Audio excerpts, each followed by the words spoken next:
Hari bol. So what did we discuss in our previous class? Recap of the yoga ladder. Recap of the yoga ladder. Okay, so we did recap of yoga ladder. Everyone is clear? Anyone has any doubts on yoga ladder? All clear? All clear? Okay. Anyone who has not understood anything in that yoga ladder which we discussed last class? Clear? Who wants to sum up? Any volunteers for summing up? Where is Rajkumar Babu? Rajkumar Prabhu missed the class last time because he was in US. So someone please sum up for him. And then we'll ask Rajkumar Prabhu whether to repeat. Anyway, any volunteers who can sum up? Okay, you put up your hand. This is D starting with Vikarmi. Jignesh प्रभु एक chair ले लो ना, इधर है ना.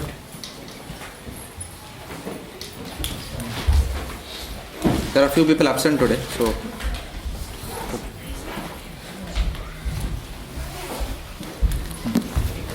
Started with Vikarmis who display animalistic behavior and act against the structural rules and regulations. Then we proceed to Karmis who have material desires but they act according to the rules and regulations, which are also called as karma kandi. I'll put it on the board. Okay, so at the bottom of the ladder is the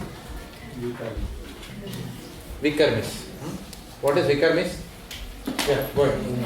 Those who act against the rules and regulations of scriptural injunctions of the scriptures. You can't read. Not a very conducive. Yeah, थोड़ा adjust हो जाएगा उधर. नहीं हो जाएगा. आगे बढ़ जाओ ना. नहीं. Sit in ahead of me. Then आगे नीचे बढ़ जाओ. Body spray.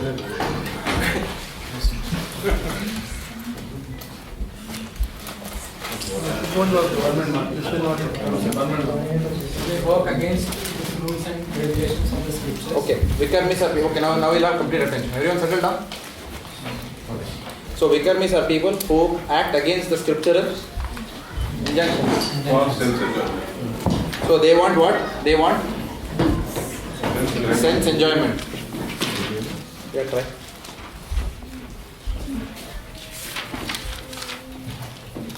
No, it will take you a while. Leave it. It's a hard task. Leave it. Not going. I think we need that spirit-based solution. Don't worry with it. I think everyone can see. If anyone can't see and understand, please raise your hand. Okay. Vikarmis, what is their goal? Sense enjoyment. So these and sense enjoyment. What sense enjoyment? Anything you want to add? At any cost. At any cost. Correct. Sense enjoyment in violation of the scriptural injunctions. Sense enjoyment in violation of the scriptural injunctions. I want, therefore I will get it at any cost. I don't care what happens to society. I don't care about the constitution of the Lord. So this is Vikarmis, sense enjoyment. Above that is what? Above that is the Karmis. What do the Karmis do? They also want sense enjoyment, but not violation. So this word is gone. Instead of violation, it will be alignment with scriptures. So now there is a difference to the scriptures. Okay. Still no bhakti involved. Huh? Still no bhakti involved. Yeah. Still the desire is what? Sense enjoyment. For example, do Navagraha Homa in the house so that you can get promotion. Do something to please Ketu, so health is good. So the desire is still me and what I want. Correct? That's the only thing. So there is no what? There is no yoga. Anyone who acts on this platform is not acting on the yoga platform. Yoga platform means what? Connecting to the Supreme. But यहाँ पे कोई connection है ही नहीं. There is no connection here. Correct? Then the first connection starts with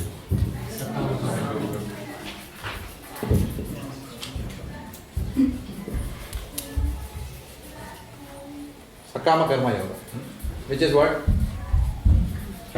activity and regulation. So what is happening here? There is sense gratification plus there is desire to please Krishna. Most of us. Half material world, half bhakti, like that. Or 20% material world, 80% bhakti. Some will be 80% material world, 20% bhakti. Depend. All flavors it will come. All permutations and combinations. Sakama. So both are there. I love devotional service, but I can't avoid going to Bengal Tiger to eat veg biryani. So in the Karmis case, if they are going from yaga or yajna for demigods, but if there are some people who are still serious towards say Lord Durga or Lord Ganesh, but so how Is there a desire to please Krishna? No. There is no bhakti there.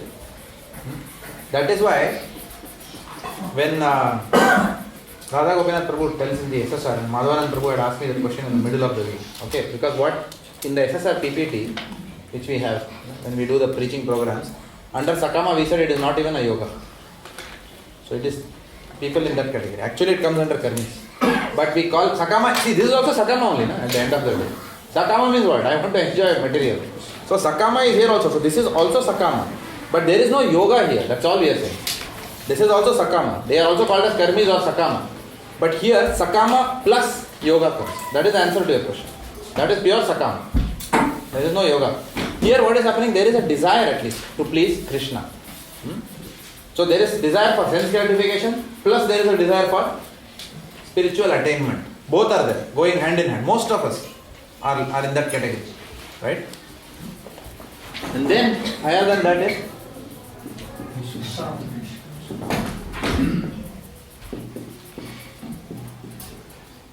in Nishkama Karma Yoga what happens? In Nishkama Karma Yoga, my desire for sense gratification has gone. Nishkam, Kam hai nahi. Not Kam nahi means there is no work. Kam means the desire to enjoy. That is what is Kam. So there is no desire for sense gratification.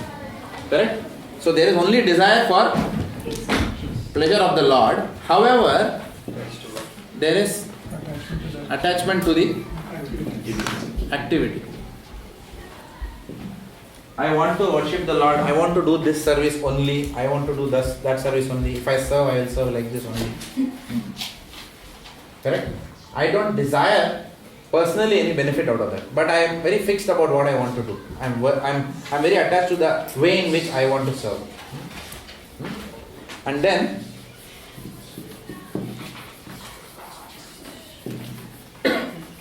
what is this? Akama Bhakti, which is the highest. Which means what? There is no attachment to activity. Here there is attachment to activity, but the results are for Krishna's pleasure. Okay. Whereas here there is no attachment to even the activity. The only attachment is what? Is Lord Krishna pleased. That is called as Akama. Are the devotees pleased with whatever I am doing? Is the Lord pleased with whatever I am doing? That is called as Akama.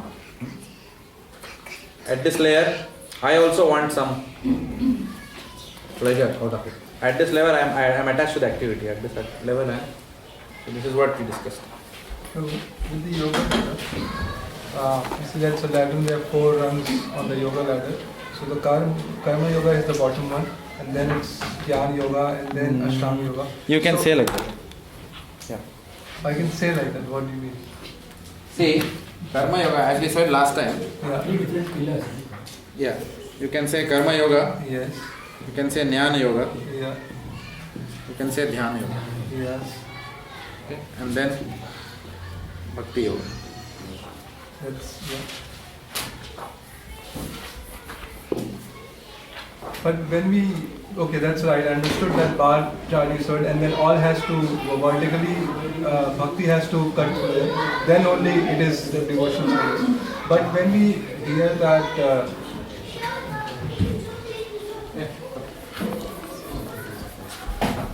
so then, but Can you give all these yogas. space to Space here.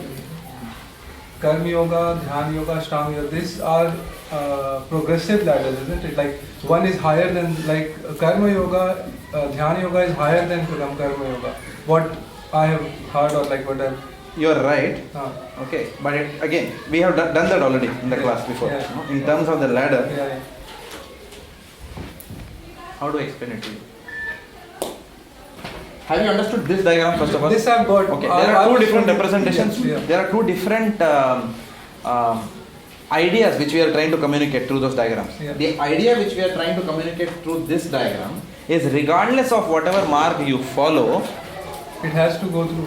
bhakti has to be there for yoga to be possible. Yes. Without bhakti, yoga cannot be there. Complete. Yeah, that's Correct? Yes. Now let us go to what you are saying. What you are saying, मतलब your paper मिल गया आपको? Okay. Now what you are saying is, I think I don't need to draw that because everyone knows what I am going to talk. Vadanti tat tattvavidas tattvam yajnanam advayam brahmeti paramatmeti bhagavaniti shabdyate. That's what you are asking. Okay. What that means is, learned transcendentalists understand the supreme truth in three stages: Brahman, Paramatma, Bhagavan. That's a different discussion to this. okay. That's a different way of looking at it. It's like, if you're an IT person, business warehouse. There is data and you can slice and dice and look at the same data in different ways. Like that. So from what is that trying to communicate? That is trying to communicate that Bhagavan can be understood in three ways: the impersonal aspect of the Lord, the localized aspect of the Lord, and the personal aspect of the Lord. In that regard, if you see, then your Jnana Yoga ultimately leads to Brahman realization. So that is talking about the goals that people attain when they follow. So in that sense, people who follow Jnana Yoga purely, that mark, the highest they will attain is Brahman. But still, to attain Brahman also there has to be some bhakti. Without bhakti, it is not possible at all. So Jnana Yogis attain Brahman layer. And then what happens is, when the Jnana Yoga, what is the premise of Jnana Yoga? The premise of Jnana Yoga is connection to the Lord through the medium of knowledge. Karma Yoga means connecting to the Lord through the medium of activity. Right?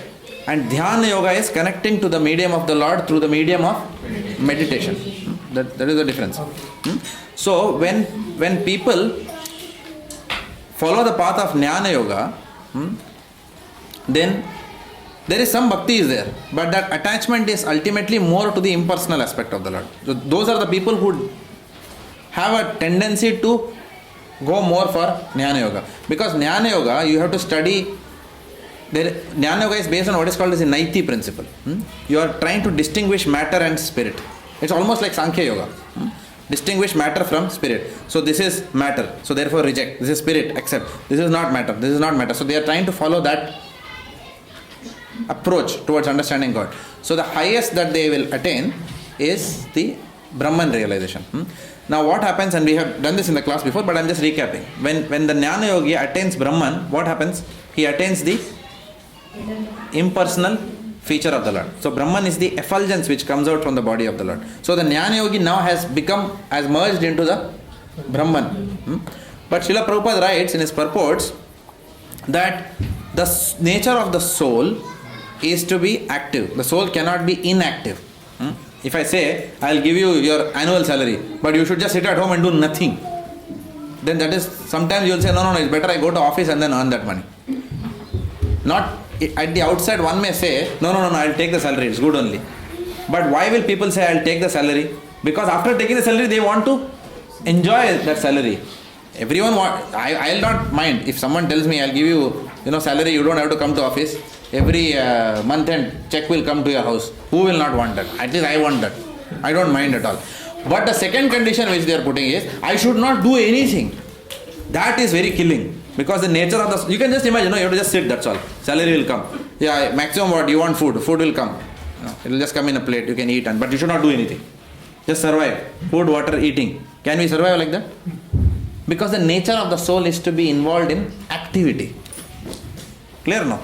So therefore what happens when the soul attains the Brahman layer, what has happened is it has achieved liberation already, because it has crossed the material world, it has crossed the Viraja river, which is the boundary between the material and the spiritual world, and now it has gone to Brahman. Okay? Now the soul is in Brahman. And all around are Vaikuntha planets, but the soul is not able to see anything because the soul is only attached to the light, the impersonal effulgence of the Lord. And there are many institutions which are only aiming at that. They will always, if you go there, they will tell you, we are all meditating to attain the divine light. So that is called as Brahman realization. But that is only the third level of realization of God, the impersonal realization. So when the Jnana Yogi goes there in the Brahman realization, what happens is, there are two things. One is the soul needs activity. So the Acharyas have written that the soul gets bored in Brahman. After some time, we need to do something. Now, let's take another example. When we see a car, when we see a beautiful car, then what do we want to see? Shining car. We want to see who is the manufacturer. When you have photos from a beautiful camera, then what do you ask people? Prabhu, कौन सा camera use किया आपने? SLR, Kodak और Kodak तो of course अभी आजकल Nokia कौन सा कैमरा है आजकल? Nokia or Canon. Canon, Nokia, whatever. So you are very interested in asking, because something which is very wonderful, amazing, you want to know the source of that. Does it make sense? You want to know the source of something which is amazing. So Brahman, that effulgence, that light is so beautiful that somebody wants to, then the Jnana Yogi wants to know, where is this coming from? Correct? But because, what is happening? When can we have darshan of the Lord? Only when our eyes are tinged with bhakti. Simply by jnana you cannot attain. Even Shankaracharya, what did he say? Our Rajagopalacharya, when he comments on Bhaja Govindam, he says, knowledge without bhakti is useless tinsel. He said. So therefore, pure knowledge, you cannot attain the Lord. Premanjana churita bhakti vilochanena. Correct? So therefore the eyes have to be tinged with devotion to be able to see the Lord. But the Jnana Yogi is very curious to understand who is the source of this beautiful light. Now outside he can see light everywhere. Outside everywhere there is light. He has attained the light. The soul has attained the light. So what happens? The Jnana Yogi then starts meditating inside. And that process is called as Dhyana Yoga. Because Nabi ab andar dekh rahe ho. You are meditating like this and finding out, okay, that source, which is the source of Brahman, is the same Paramatma. Because Paramatma is the source of Brahman, right? So that process is called as Dhyana Yoga. Then the yogi turns his eyes inwards and performs meditation. And the perfection of Dhyana Yoga leads you to the second level of realization, which is what? Paramatma realization. Now Paramatma realization, who attained? So many people attained, no? Paramatma realization. Narad Muni attained Paramatma realization. But what happened? Paramatma, what is the form of Paramatma? Four hands. So from the formless aspect of the Lord, now you have attained the form, you have seen the form of the Lord. So what is the source? Formless or form? Formless comes from form. There is no meaning of any word called as formless unless there is a word called as form. Now, this is being debated by Mayavadis. The Mayavadis, they say, and some other religions also, which are based on Mayavad philosophy, they say that how can you restrict the Lord by saying he has got a form? But actually, who is restricting? They are restricting because they are saying that the Lord cannot be something. When you say the Lord cannot be something, that means you are restricting the Lord by doing that. We are not saying the Lord is not formless. We are saying that the Lord is formless as well as has a form. The Brahman aspect is the formless aspect of the Lord. The Paramatma aspect and the Bhagavan aspect is the form aspect of the Lord. So they are restricting. We are not restricting. They are restricting they are restricting one feature of the Lord, which is if you and I have form, it's very simple. You ask them, if you have to defeat this philosophy, ask them very simple. You ask them, is the Lord universal set or you are universal set? So they will say, no, the Lord is universal set. We are only subsets. Now the universal set should contain every element which subset is having, mathematically, correct? So if subset is having form, why the universal set will not have form? So then that philosophy is defeated like that. So, through the process of Dhyana Yoga, then one is able to now have darshan of the four-handed form of the Lord. That process is called as Ashtanga Yoga. When you do Ashtanga Yoga, the perfection of Ashtanga Yoga is the four-armed form of the Lord, as Narayana. Shankha Chakra Gada Padma. That is the next level. So that is why it is said that Dhyana Yoga is higher than Jnana Yoga. Now, Narad Muni also saw that four-handed form of the Lord. Baad mein kya hua? What happened after that?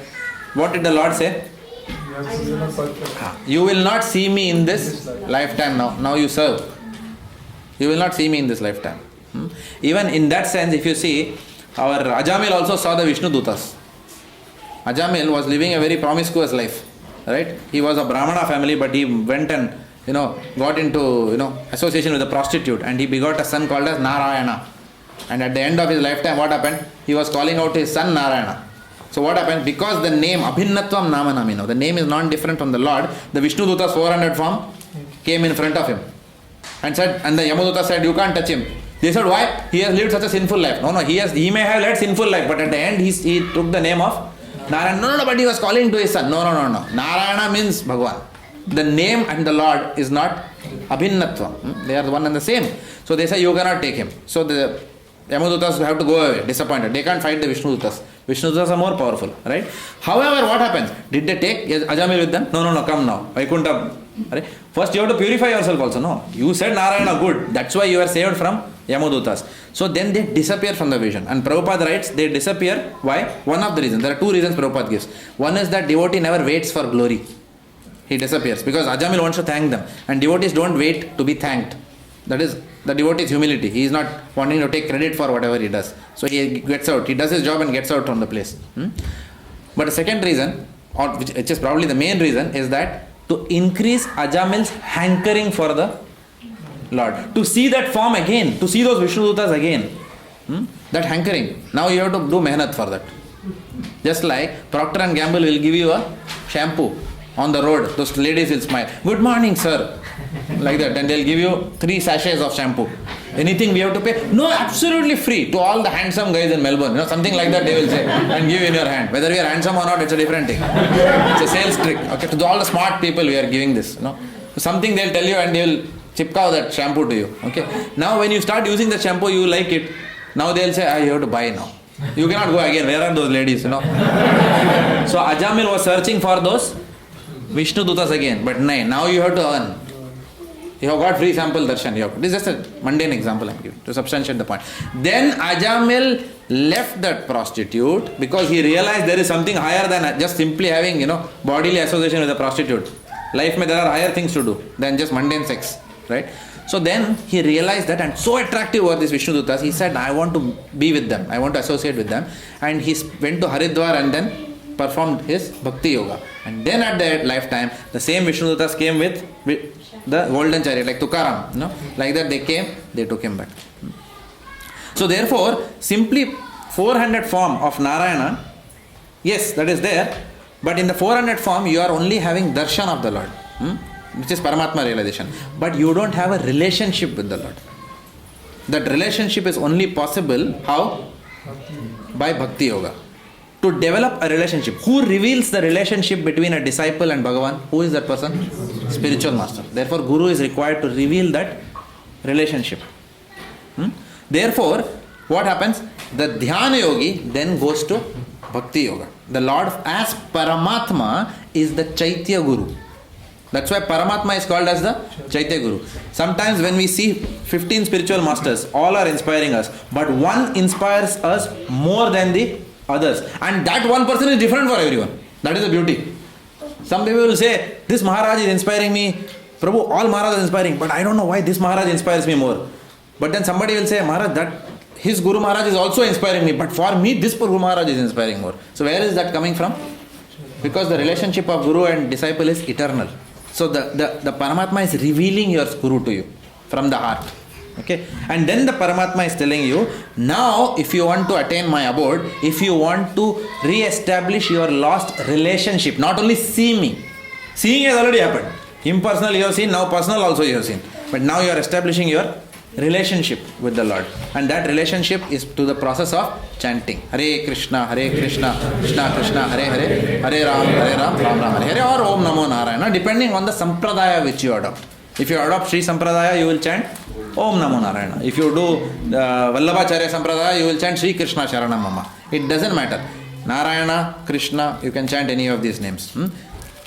But now that relationship, when you talk about relationship, now relationship has there is another dimension to relationship. Relationship is closely tied with the word mellow. MELLOW. Mellow means what? Rasa. In what relationship would you like the Lord to be? With you. Everyone has a unique relationship with the Lord. So our relationship with the Lord will be unraveled, if you like, by the chanting. Gaur Kishore Das, our Acharyas have said, actually, I think it was Gaur Kishore Das Babaji. Yes, Gaur Kishore Das Babaji also said that the syllables of the Hare Krishna Mahamantra will reveal your eternal relationship with Krishna, if we chant attentively. Inattentive chanting means what? Bahu janma kari yadi Shravana Kirtana Tabu Tana Paye Krishna Premadhana. For many lifetimes we can do inattentive chanting, but we will not understand our relationship with the Lord. So offenses to devotees have to be avoided. If we have offenses to devotees by our manners, by our words, then there is no question of the Lord being pleased with us. So if we are avoiding these offenses and then also attentively chanting under the instructions, serving a spiritual master and serving the Vaishnavas, then that syllables of the Hare Krishna Mahamantra will reveal your relationship. So there is Brahman realization, Brahman realization of the Jnana Yogis, Paramatma realization of the Dhyana Yogis, and then there is Bhagavan realization.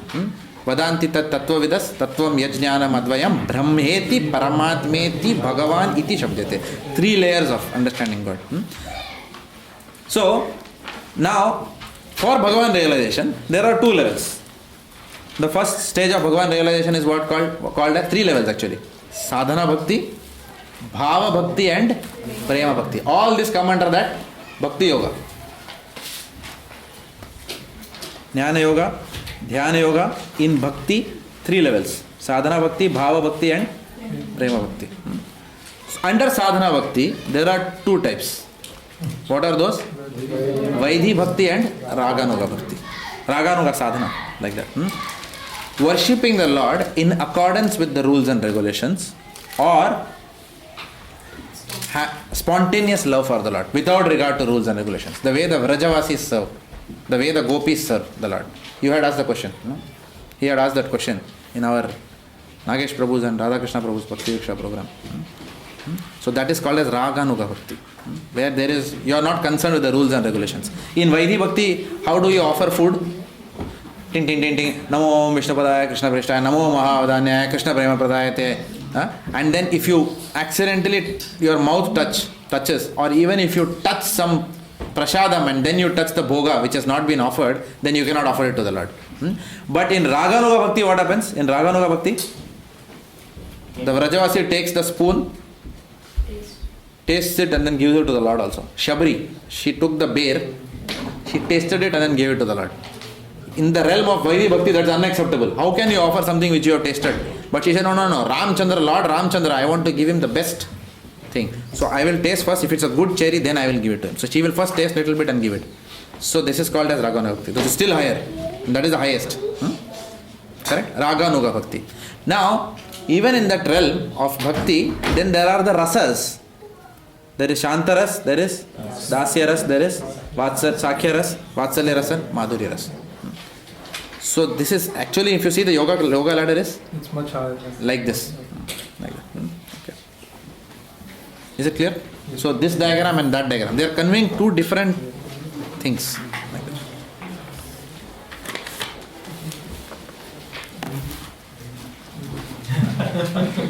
Again, we have not started chapter 6. Okay. But if these are not clear, then let me put it this way. If these are clear, then everything you will understand now in Bhagavad Gita going forward. Okay. So, do you want to do 1 or you don't want? Verse 1 and 2 you want to do? Hands up if you want to do. Very quickly, very quickly. Very quickly you want to do. Can you give some example of Bhava and Prema? Can you give some example of Bhava and Prema Bhakti? Okay, it's an advanced question. We will do this when we study the Nectar of Devotion book. But let me just tell you that Bhava Bhakti is love in ecstasy and Prema Bhakti is Prema Bhakti has got 2 aspects. Sambhoga and Vipralamba. Sambhoga means love in union and Vipralamba means love in separation. Love in union is experienced by the queens of Lord Krishna at Dwaraka. 16,108 wives of Lord. Where they are with him. Rukmini is always with Krishna. But Radharani is separated from Krishna. She is always looking, where is Krishna? Where is Krishna? Krishna is also saying, where is Radhe? Where are you? So that is mood of separation. Out of both, which is higher? Vipralamba. Why is Vipralamba higher? Okay. Why is Vipralamba higher? Which movie is more moving? Ek Duje Ke Liye was more moving or Mukaddar Ka Sikandar and Ek Duje Ke Liye? What happened? The hero is separating from the heroine. That Devadas, another movie was there. Shah Rukh Khan and remember that? दूसरे के लिए तो अच्छा है जो देख रहा है. So I'm just giving very mundane example. But the point is, yes, as Mataji said, anticipation is even more exciting than actuals. Very, very mundane. I'm just mundanizing the whole stuff because to understand that, at least I'm not qualified to speak on that tattva, but Acharyas have explained, mundane examples. So when you are separate, then the love is more. The hankering is more. And that's why Chaitanya Mahaprabhu came for that only. Chaitanya Mahaprabhu came to give us the joy of Vipralamba. And I think one of the Maharajas was saying recently in the class, Vipralamba doesn't... Bhakti Rasamrita Maharaj was saying, he's saying Vipralamba doesn't mean, you'll say, Krishna is gone and then your misery. That sadness which you have is actually divine. It's not like the sadness of the material Devadas. The Shah Rukh Khan crying for his heroine who is married elsewhere. It is not that. You cannot, because we are conditioned like that, so we think like that. So the rasa is much, much different. But it's not again that Radha and Krishna are not meeting. It's not like that. They meet, they separate. They meet, they separate. And that is the rasa. Right? Otherwise, see, why do you play hide and seek at home with your child? So you can just say, okay, I know you are behind the fridge. Over, game over. Father knows, daddy knows where you are hiding. What do? And the child also hides, The father also sometimes hides genuinely from the child. Okay, daddy is not here, mama is saying, and the child goes, Appa, where are you? And then the child, father comes out, and then they hugs the child. And then the whole ras is very beautiful. The child was missing, he didn't know where the father is, now he has found, like that. So that is better than always being with the father. Like that. So this is just mundane example. So Chaitanya Mahaprabhu came to give us that Vipralamba mood. Radharani Bhav and Vipralamba mood, both. He came to give us that. And that is the love of the gopis. That's why the love of the gopis is the highest. In Brihad Bhagavatamrit, it is mentioned that the highest love is who? The love of the gopis to the Lord. Nobody can worship the Lord like that. There is another aspect. In Vaidhi Sadhana Bhakti, why is it said that Krishna Bhakti is higher than Narayana Bhakti? Why is it said like that? Not in terms of tattva. Somebody can argue, how can you say like that? Narayana and Krishna are the same person. We all know that Narayana and Krishna are the same person. But it is in terms of rasa. With Narayana is what? The official form of the Lord. Shankha Chakra Gada Padma. Whereas Krishna is Narayana at home. Like that. Where you can play with him. So, in the highest realm of bhakti, God himself wants to forget the godhood. God wants to forget the godhood of his godhood. He doesn't want to be dealt like God. Correct? Sometimes even we want that, no? We don't want, with our friends, we don't want them, or we don't desire that our parents should respect us and say us good morning and whatever. That's not our relationship. Even with our parents, they are not expecting, see, who do we yell at? Parents we yell at, no? Many times we yell, Amma, I am not going to accept this. I will not eat today, like that. Because there is that relationship. But with another elderly person, then you will say, no, you can't tell like that because that is uncle or neighbors. Neighbor is there, elderly person, like that. But with our own, where there is a relationship, then etiquette need not be there in that place. That's why with best friends, you don't need to call even Prabhu. With very, if you have close relationship with someone, then you are not going to go every time, Hare Krishna Prabhu, like that. They will say, Pagal ho gaya kya?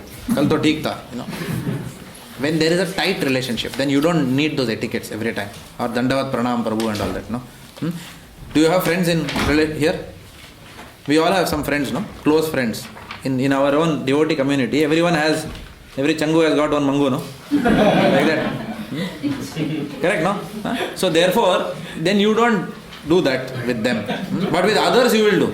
Hare Krishna Prabhu, okay Prabhu, yeah Prabhu, right Prabhu, okay Prabhu, like that. But if you have a friend, then you can say, kya baat karta hai? You can say like that and still you can get away with it. Because there is a relationship of love. Like that. But then again with a stranger, if you go and say, kya baat karta hai? Then that is Vaishnava aparadh. Prabhu, you shouldn't speak to me like that, I'm senior. Then you understand that no, the relationship is different. One of respect. Like that. So, but what the Lord enjoys most? Lord enjoys, in fact it is written, when Bhishma Dev was firing those, arrows, okay, in Bhagavatam it is written, I am enjoying Bhishma Dev's arrows better than those people who worship me with flowers to attain material things. The Lord is saying like that. Just giving flowers to the Lord and saying, give me promotion in office, give me that bungalow or whatever. Better than those flowers is the arrow of Bhishma, which is out of love. Because what was Bhishma's mood in firing that? Bhishma cannot kill the Lord. Who can kill the Lord? But Bhishma deliberately wanted to, incite the Lord by firing the arrow at Arjuna, because he wanted to see the Bhakta Vatsala feature of the Lord. How the Lord protects his devotee. He just wanted to see that. So once the Lord immediately took the chariot wheel, then Bhishma said, okay, now my perfection of my life is over. Now I can leave my body. Otherwise Bhishma was much more powerful. Arjuna was no match for it, Bhishma. Nobody was any match for Bhishma except Krishna. Nobody was there who was anywhere near him. He could have single-handedly won the battle for the Kauravas. No need of Duryodhana also. And his management tactics. It was not required. All superfluous. Like that. Okay. So we'll go to Dhyana Yoga. So we did the Falashruti last time. What is the Falashruti of 6th chapter? No more revision from next class. Enough of revision. Otherwise Yamunalila will not be pleased with me. Okay. She will say, Bar, why you are discussing. You give feedback to me like that. So Dhyana Yoga. Chapter 6. We did Falashruti. What is the Falashruti? Janashruti is the king. No, I don't want those details. That is for the exam. What is the Falashruti? What is the benefit? Leads to renunciation. So, by studying the 6th chapter of Bhagavad Gita, we will develop renunciation. Vairagya will manifest. We said last time. Very soon one will attain service to the lotus feet of Vishnu, and one will attain renunciation from the material world, of which there is no doubt. And then we discussed that past time, how it happened. Okay. So quickly we will do 1 and 2, which we had done last time. Anyone remembers what we did in 1 and 2? Nobody said any points. Shashi Prabhu, 1 and 2, what did we do last class? From memory. Criteria of sannyasis. Criteria of sannyasis and yogis. Criteria of sannyasis and yogis, yes, good. What is the criteria? Unattached the fruits of his work. And works as he is obligated. Correct. Okay. Yes, and the third one was? Third one was not an exclusive point. Not one who lights no fire and performs no duty. So we discuss it. So let's quickly. Prabhupada mentioned some very important point that out of these 3 yogas, Karma yoga is the best. Correct. In the yoga letter, Prabhupada is saying Karma yoga is the best. Even though they are like horizontal, but still in Kali Yoga, Karma yoga is the best. Why Prabhupada is saying Karma yoga is the best? First, control the mind is very difficult. Correct. That is the point of the whole 6th chapter. Can you see the connection now? Everyone? There could be a question in the exam. I'm telling you right now. What is the connection? And this is how I want that answer to be also. This is how we should understand the subject matter. How it is coming. The path of activity, Karma yoga, and the path of renunciation. Which is higher? Activity. Renunciation in activity. Not inactivity. Renunciation in activity. Not inactivity. That is higher. Renunciation in activity is higher than mere inactivity. Correct? Why? Because of the mind. The nature of the soul is to always act. And our mind is right now polluted. With what? Lust, anger, envy, greed and pride. Our mind is right now polluted. Right? So we cannot listen to the diktats of the mind. With this polluted mind, right now it is not possible to do renunciation.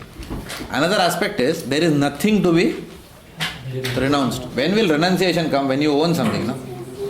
I will renounce this shirt provided I own this shirt. But for a devotee, who is the owner of everything?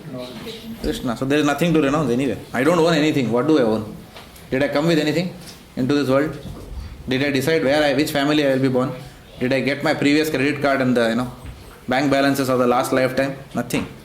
We are born with nothing and we will go with nothing material.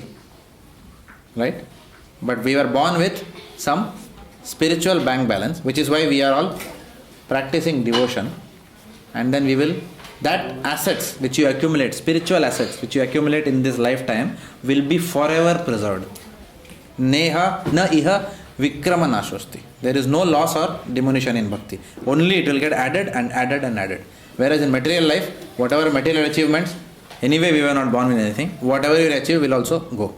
What about mera naam rahega lekin? Okay. People say like that. Ask your son, Kirtan, do you know Sunil Gavaskar? Do you know Sunil Gavaskar? You don't know Sunil Gavaskar? Great batsman. Do you know Sunil Gavaskar? Yes. He doesn't know. Why? Because of time. Because of time. Time finishes our name also, what we have earned in the world. Nobody, he doesn't even know, he doesn't care who is Sunil Gavaskar. If Sunil Gavaskar comes and sits next to you, you will say, Arey Gavaskar, kya baat kar rahe ho? Why is Flohit Gavaskar? But if he sits next to Kirtan wouldn't care less. But Sunil Gavaskar is sitting next to him. Because time erodes all these gross as well as subtle material attainments. But the spiritual assets will always remain. The Supreme Personality of Godhead said, one who is unattached to the fruits of his work and who works as he is obligated is in the renounced order of life, and he is the true mystic, not he who lights no fire and performs no duty. We'll read number 2 also. What is called renunciation, you should know to be the same as yoga or linking oneself with the Supreme. So Vairagya and yoga are one and the same. What you call renunciation, you should know to be the same as yoga or linking oneself with the Supreme, O son of Pandu. For one can never become a yogi unless he renounces the desire for sense gratification. And the desire for sense gratification comes from where? From the mind. The desire for sense gratification comes from the mind. So that is the first point of contact. We can win the whole world if we can win our mind. And if we can't win our mind, we will never win anything in this world. Right? Because the way we see the world is all the reflection of the mind. Right? So if we clean up that part, then everything is very clear after that. So let's see what. Yeah. So as we said last time, the criteria of a perfect sannyasi and perfect yogi is to work unattached to the fruits of one's work, to work as he is obligated, and we said that he who does not light no fire and performs no duty, such a person is not a real sannyasi or a yogi. Sannyasi doesn't mean inactivity. Sannyasi doesn't mean now I am sannyas. Now I will not do anything. I will just eat rotis, which my disciples will bring for me. Is that sannyasi? That is not sannyasi. You see how our sannyasis' lives are. We all have seen, no? Bhakti Rasamrita Swami. What a busy schedule, So that is the schedule of a sannyasi. Sannyasi means, in fact, I was hearing one lecture by Govind Prabhu today, this afternoon I was hearing. It was all about sannyasi only. He was talking about a very specific sannyasi in ISKCON. And it was the anniversary of this particular spiritual master. It was the anniversary of his having taken sannyas. And this spiritual master's god brothers were glorifying this particular sannyasi.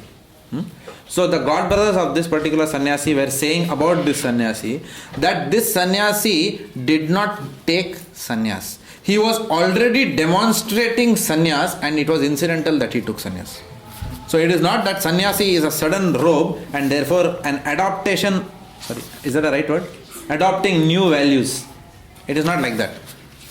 In office also they say, you will grow to the next role if you have demonstrated that capability in the current role. Then you move there. So sannyasi is also like that. So he was saying that this person, this sannyasi, already was a vairagi. Since childhood he was a vairagi. Like that. So it was just incidental, he moved there. And of course, this sannyasi said that it's a big responsibility. And Govind Prabhu was saying in the lecture, sannyasa is a big responsibility.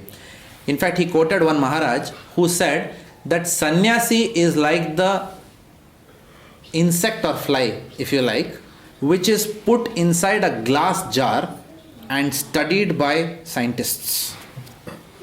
That is what sannyasi life is. You are always under the radar. You don't have any private life. There is no private life for a sannyasi.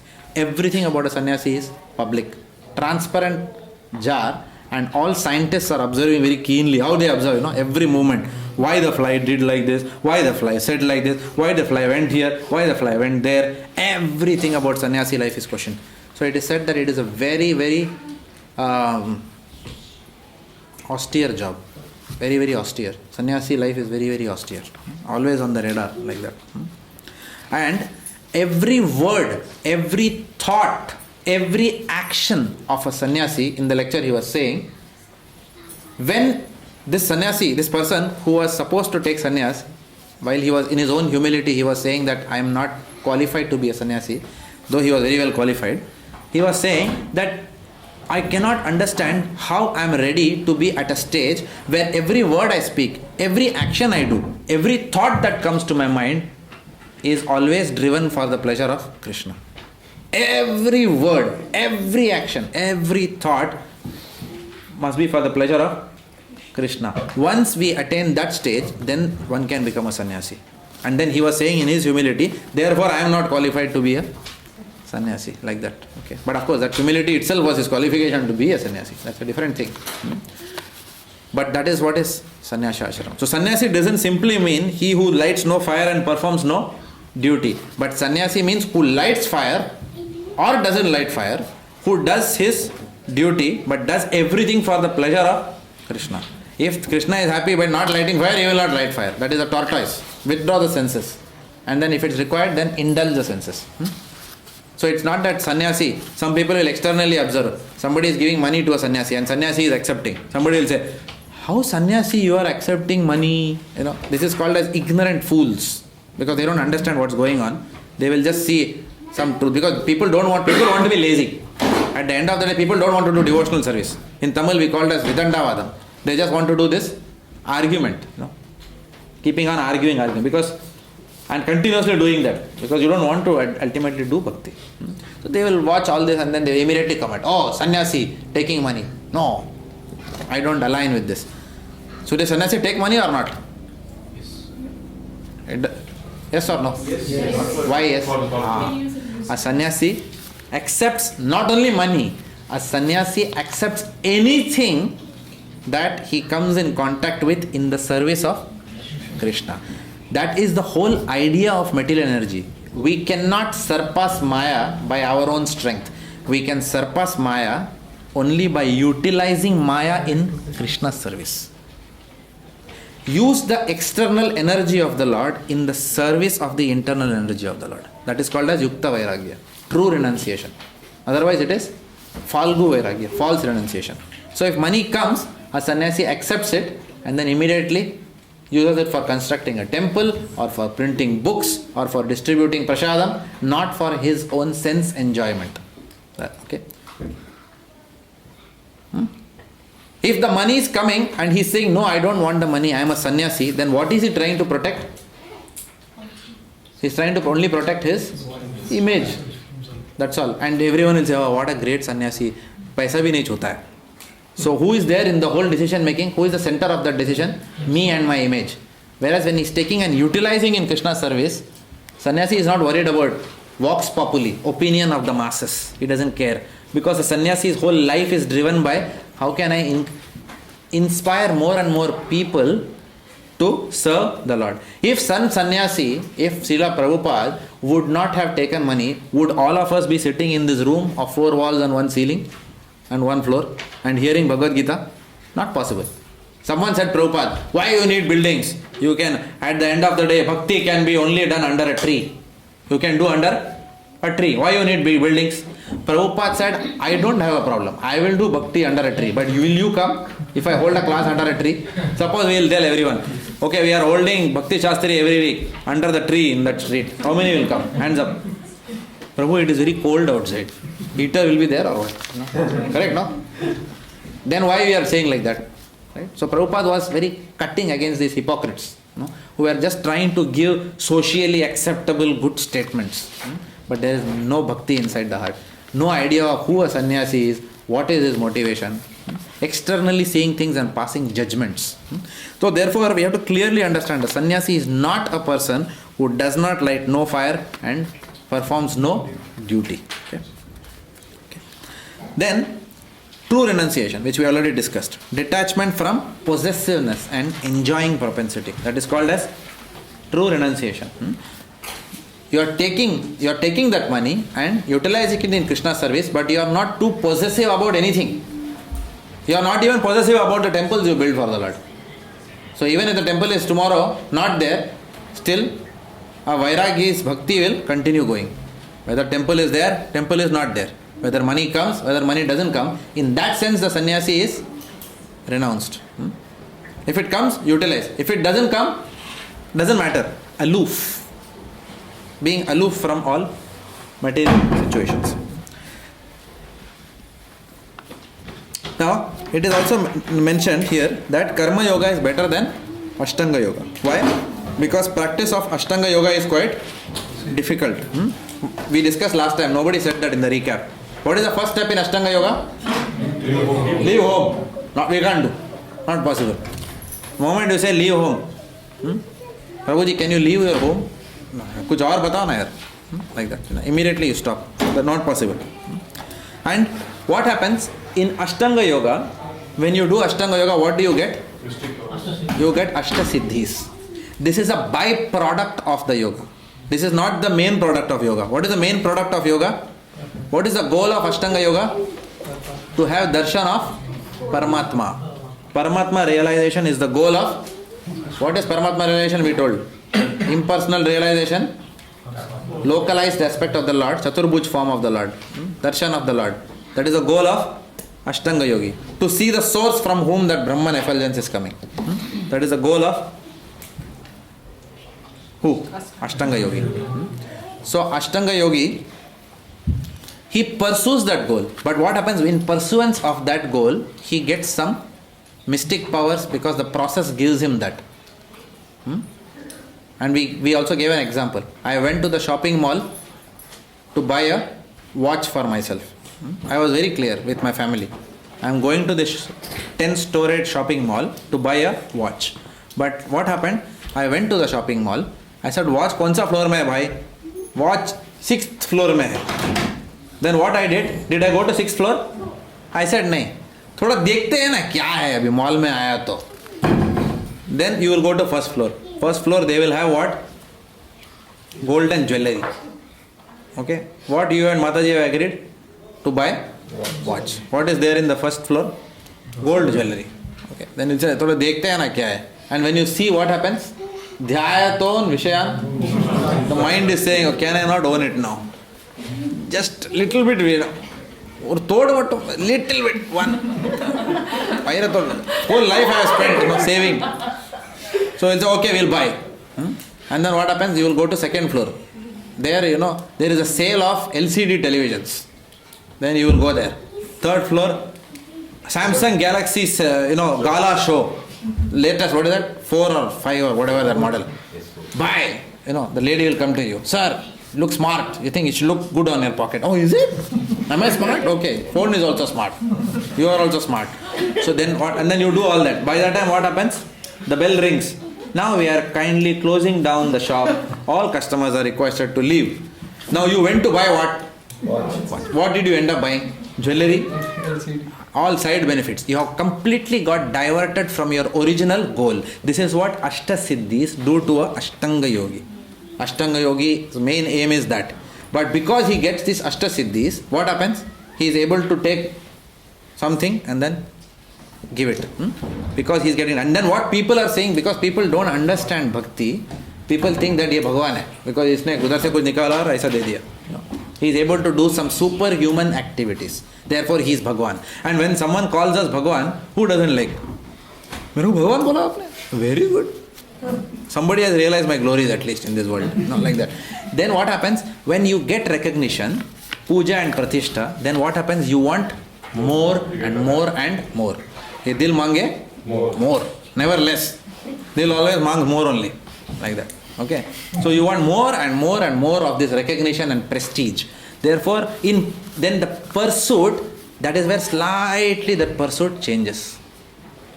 Thoda, little bit, you go away and away and away from the original goal, which is what? Trinadapi sunichena taroriva saishnuna amanina manadena kirtaniya sadehari.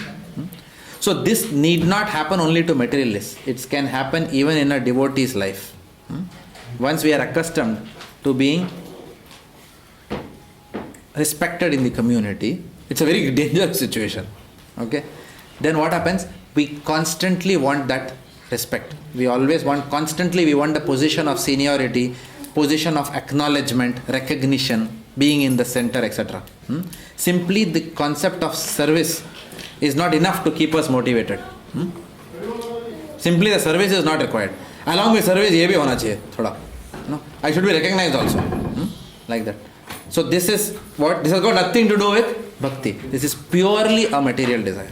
And then this is that slowly angle. Then what do? You hit, bring it back on goal. Then again the mind will go, bring it back on, bring it back. And who is this person slapping? The spiritual master and the senior devotees. They will correct us like that. It happens with all of us. Like that. So, that's why this Ashtanga yoga process, what happens?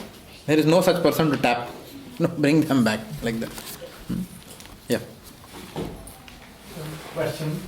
What by Jnana Yoga? Jnana Yoga, you can say it's by design, something is introduced in between to cause a fall down. Because it's not a perfect process as a recommended. It's not Bhakti Yoga in strict sense. Like in Dhyana Yoga, there is a risk of a deliberate attempt to attain siddhis, so that can cause a fall down. In Jnana Yoga as well, there may be a risk of a pride coming in, or in Bhakti Yoga, also it can come. Pride can come. It can come. So, is there any link in between when you're following Jnana Yoga, Dhyana Yoga and Bhakti Yoga? Yeah. The deliberate thing that there's more risk of fall down. Good question. So the basic difference between another yogi who is falling down and Bhakti yogi who is falling down, please understand there is one glory about Bhakti which is not there in Jnana Yoga and Dhyana Yoga. What is that? In Jnana Yoga and Dhyana Yoga, you are purely working by the dint of your own endeavor. You are doing, everything you are doing it by your own endeavor. Whereas in Bhakti Yoga only, you are doing Sharanagati. You are surrendering to the Lord. Okay? And because you are surrendering to the Lord, The Lord says, Ye yatha mam prapadyante tam sataiva bhajayam. He says that I will control. You don't worry. If you go slightly here and there, मैं तेरे को सीधा कर दूंगा. I will bring you back in line. Don't worry about that. So he will always ensure. For example, there are devotees who have come into devotional life and later on desired a desire for wealth. Now, if Krishna wants, he is the husband of Lakshmi. He is Lakshmipati, no? So Krishna, he is the owner of all wealth. If he wants, he can give you wealth. But if he sees that devotee after getting wealth is totally concentrating on that wealth and not has deviated like the Ashtanga yogis, then what will happen? Suddenly the shares of your company will go down in 1 second, virtual, or the bank in which you have invested will be, I don't want to name the bank, but suddenly, we know of banks, it has crashed like that. Okay, so anything can happen. Or the house for which you are nicely built the mortgage, and now you are saying, first class, settled in life. Tsunami is coming. House is also gone. It can happen. So Krishna knows how to bring us back on track. We cannot cheat the Lord with our material management skills. Yeah. Prabhu, in both Jnana Yoga and Jnana Yoga, don't we have spiritual masters in the other tools to bring us back on track? Okay, so in a Jnana Yoga also you have spiritual master, but the spiritual master is typically also a Jnana Yogi only. Right? Spiritual master is also a Jnana Yogi. For example, the guru of a Mayavadi is a Mayavadi. Like that. But a Jnana Yogi can come in contact with a Bhakta in that lifetime. He has been practicing Jnana Yoga, he has achieved perfection in Jnana Yoga, but in that lifetime before Brahman realization, he can come in contact with a Bhakta. And again, please understand, Jnana Yoga doesn't mean that Jnana Yoga achieves Brahman realization only after leaving the body. It doesn't mean like that. We have examples of great Jnana Yogis who have lived, who were in their body itself. Ramana Maharishi is one great example of that in Tiruvannamalai. Okay, he is a great example of a Jnana Yogi who lived but then what did he say? What was his instruction? He said, don't follow me. Don't imitate me, he said. For you follow Bhakti. He told Bhakti Marg only to everyone. Right? But though he himself, his behavior was, you cannot understand. Common people cannot understand. If you see Papa Ramadas, Sheshadri Swamigal, you cannot understand these personalities. Okay? They are all coming in that lineage. So, but he said, you don't follow me. Whatever I am doing, you don't follow. You follow Bhakti Yoga. But people understood differently. Because he says like that, people are thinking, no, that means Jnana Yoga must be something very high. Because he said you don't follow, therefore Bhakti Yoga must be very low. Therefore he said, no, you only do Bhakti Yoga. This is foolish understanding of what he is talking. What he is telling us, see, every soul has to be delivered in this world. Please understand this carefully. Because when I read, I also thought like that. When the devotees, at that time when I became a devotee, I was reading Ramana Maharishi only. I was reading Paul Brunton's commentary on his life. Okay. So then I thought, but he is doing that, he is going into a cave and, doing something. So why I am not doing something? In fact, he was doing Dhyana Yoga also. He was a Jivan Mukta. You know what a Jivan Mukta? No? He was liberated while in this body. He starts from a temple and he also has written a lot of songs in praise of the Lord. In praise of Arunachala Shiva. No? Yeah. So he has written like that. So, but we have to, it's very, but with Prabhupada's books when you read, now we will understand everything very clearly. See, the acharyas, the people, every soul has to be delivered in this world. So some people will not do bhakti, will not do bhakti. There are enough of people who are too attached to Jnana, but they also have to be lifted. Na? So then Jnana Yoga as a process is there. But you don't have to. What he means by that is you don't have to go through this process, because Bhakti Yoga is what? The express elevator. If you have to go to 10th floor, you can take staircase, you can take escalator, or you can take elevator. Right? But you will get trained to go through the staircase. You will get trained how to go through the escalator, and you will also get trained how to use the elevator. Because some people are very stubborn. No, मेरे को staircase ही लेना है. So they have to be told. Now you have to have knowledge. See, even in our National Australia Bank, the wardens have to tell you where the staircases are. Does anyone use the staircase? But if they don't tell you, it's my right to know. I want to know what are all the ways I can get to 15th floor. Oh, your staircase. Okay, go from here, see the exit board, and then do like that. But only a fool will go like that every day, or someone who wants to exercise. Okay, but still there is a limit. If you want to go to 25th floor, invariably you will take the elevator only, because it's fast also. Correct? So then there are acharyas who will come to tell the world about different yoga systems. Okay, but it doesn't diminish the fact that Bhakti Yoga is the highest, not only the highest, it is the easiest and the highest. So why not then? It's not that it is the easiest but suboptimal. In which case you can say, yeah, it's easy but it is a suboptimal goal. No, it is the easiest and it is the highest also. It will lead you to the highest goal. Brahmeti Paramatmeti Bhagavaneti Shabdate. A Bhagavan realized person is automatically Brahman realized as well as Paramatma realized. Like that.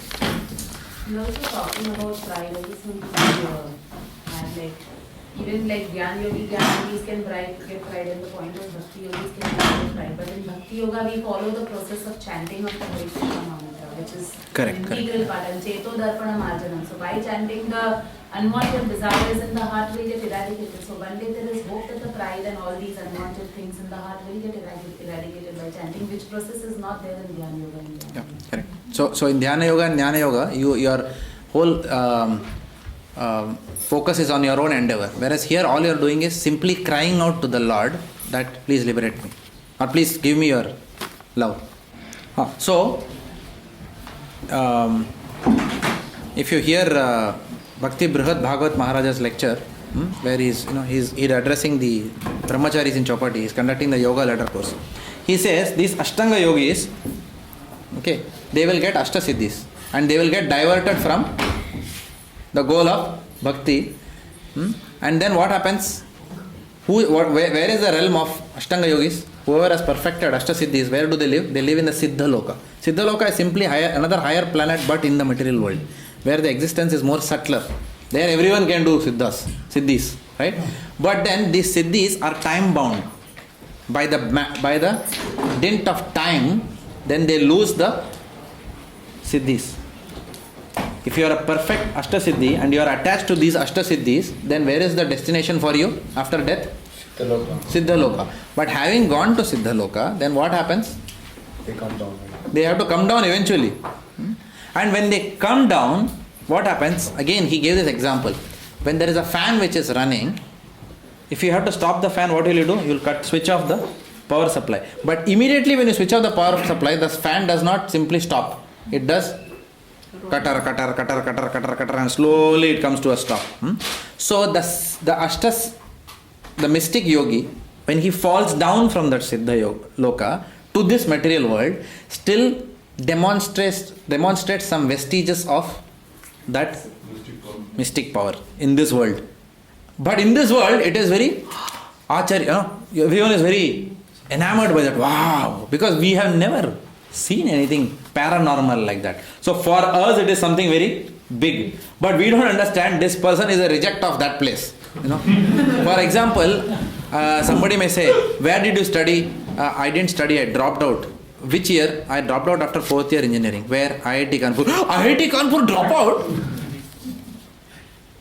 On one hand he is but on the other hand he is IIT Kanpur. So it's like that, The Ashtanga Siddha, he is coming down from, he is having so many siddhas, but at the end of the day he is on the downward path. Like that. Okay. So people admire, fools admire this. And also call that person as Bhagavan, because he is able to do all these things. But a devotee's desire is what? Na janam, na dhanam, na sundarim. Kavitam va jagadisha famai. Why do you demonstrate all these things? Because you want more and more followers. But a devotee does not want any followers. Kavitam va jagadisha kamaye. I don't want any.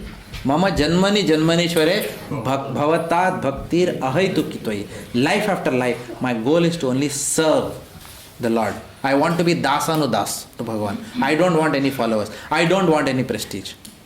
So, a devotee accepting followers is only to take the followers and connect them to Krishna. That's why Srila Prabhupada never said, I am Bhagavan. Even when some of his disciples said, I am Bhagavan, Prabhupada heavily chastised them. He said, what are you talking? I am not Bhagavan. I am a representative. I have just come here. I am his servant. I am the servant of his servants. Like that. I am just communicating to you the message of God. Neither did Jesus Christ ever say, I am God. But his followers are making him into God.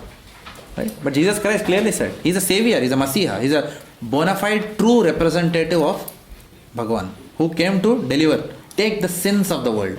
So that is why the Guru accepts disciples, out of compassion.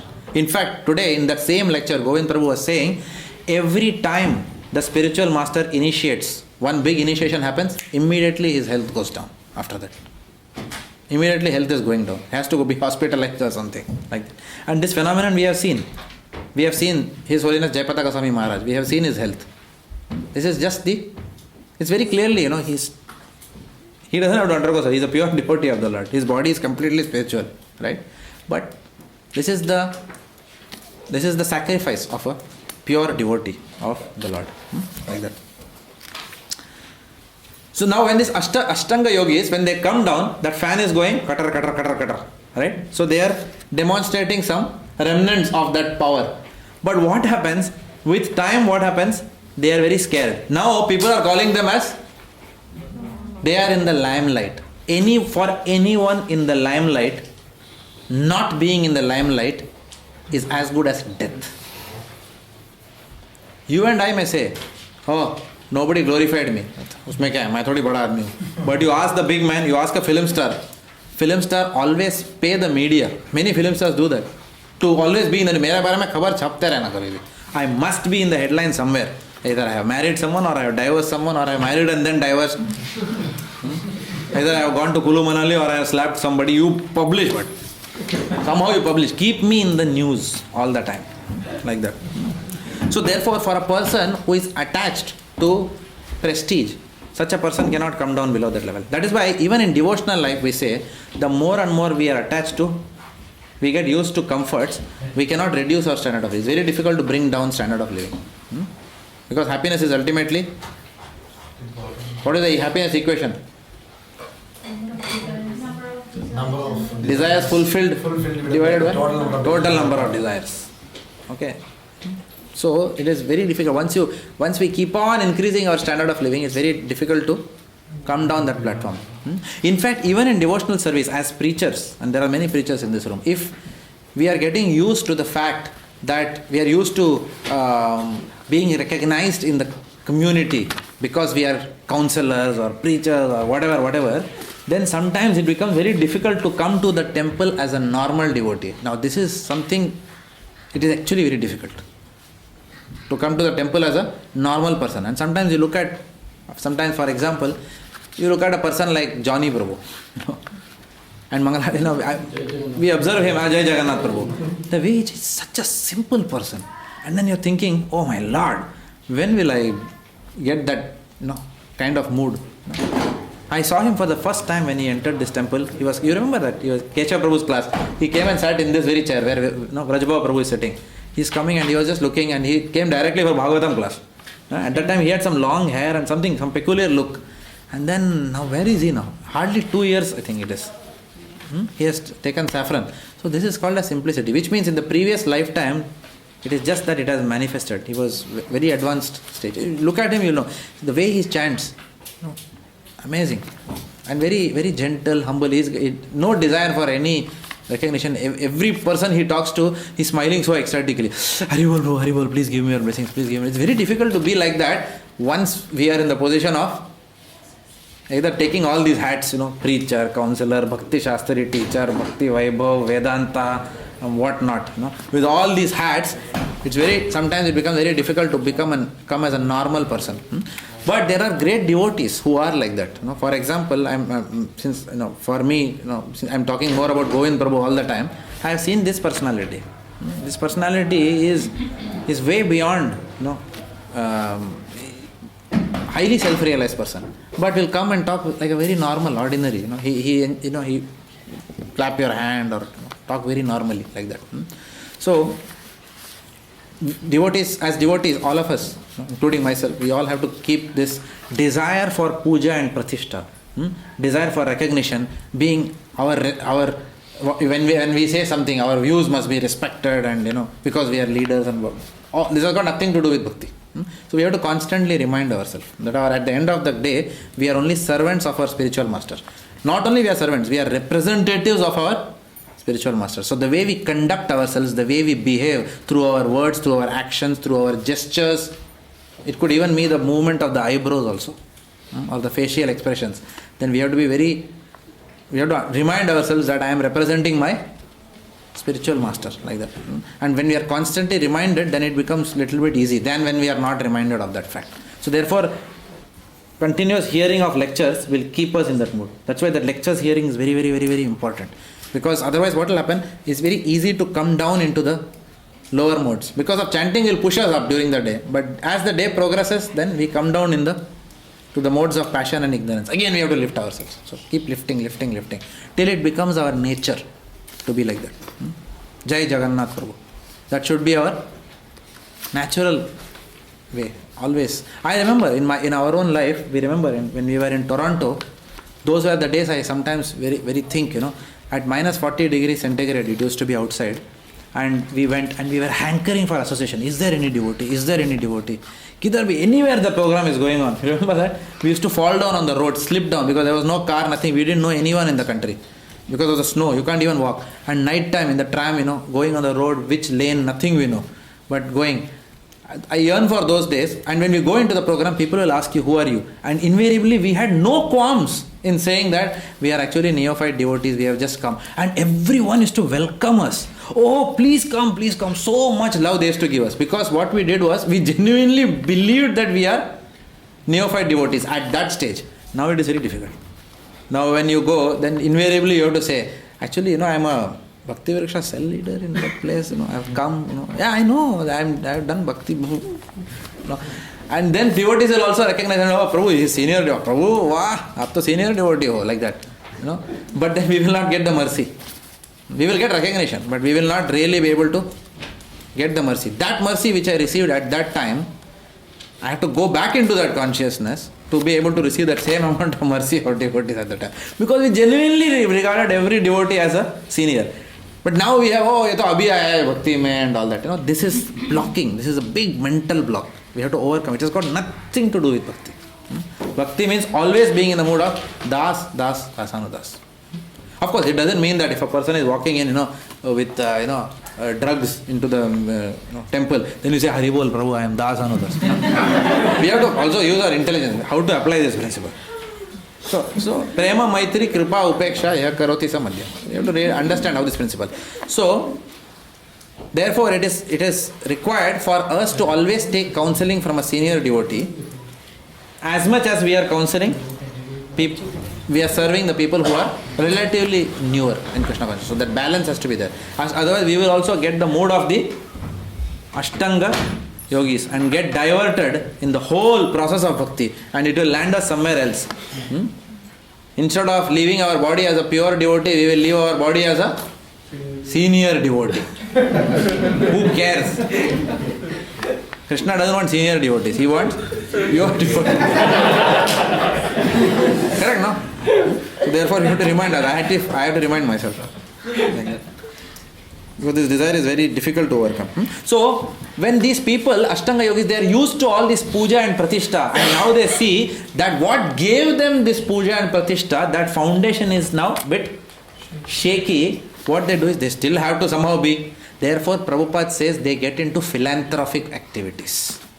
Because their Ashtasiddhis now no longer are in organizational behavior, we call it as hygiene factors. What motivates you today does not motivate you tomorrow. So the Ashtanga Yoga people are used, abhi bahut ho gaya abhi, wristwatch and everything from the air. Enough, you have seen enough? Over. Abhi kuch aur karne ka abhi. So what is the need of humanity today? Where do you get maximum recognition? When you open a charitable hospital, when you do some, charitable hospital, when you feed the poor people and you say Ghanshyam Das Dharamshala, or Seth so-and-so, Harkishan Das Hospital, something you put like that with the Sethji's photo there, statue will be there outside the hospital. Then you say, kya aadmi tha yaar, Sethji, hospital banaya hai, first class aadmi, like that. So then you get that puja and pratishtha. Of course, it doesn't mean that all the people want puja and pratishtha. There are genuine philanthropic workers also like that, in this world. Of course, that is, we all know that is not the highest, but the Ashtanga Yogi definitely gets into philanthropic activities to sustain that image, to let it come. So they will open that person who was considered as Bhagavan will now open this, that, charitable hospital, this, that, just to be in the center of activities. But then die a lonely death. Because you never surrendered to the Lord. Inside, such persons are, where can you go inside? That happiness is not there. What the soul ultimately is looking for is Krishna. And that will always remain the truth for soul. Because that is the intrinsic nature of the soul. To be servant. Jivera swarupe hoy. That you cannot change that. The swarup you cannot change. And one will be eternally happy only when one is in one's own swarupa.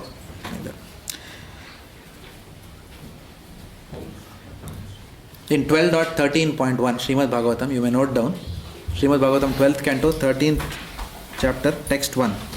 Yam Brahma Varunendra Rudra Maruta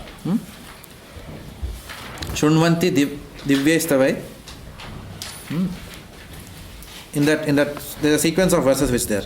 So there is one verse which says Dhyana Vastita Tat Gatena Manasa Pashyanti Yam Yogino. Which means what?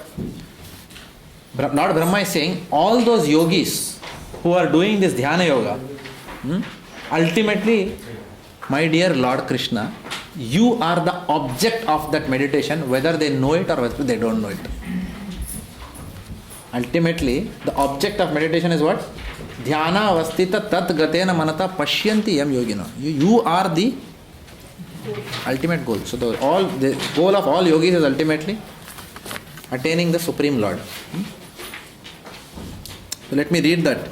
Sutta Goswami said, unto that personality whom Brahma, Varuna, Indra, Rudra and the Maruts praise by chanting transcendental hymns and reciting the Vedas with all their corollaries, Padakramas and Upanishads, to whom the chanters of the Samaved always sing, whom the perfected yogis see within their minds after fixing themselves in trance and absorbing themselves within him, and whose limit can never be found by any demigod or demon, unto that Supreme Lord I offer my humble obeisances. So this is the whole translation of that verse. You can read it offline.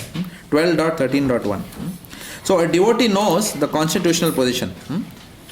Once constitutional position we know, and comes to the stage of complete knowledge.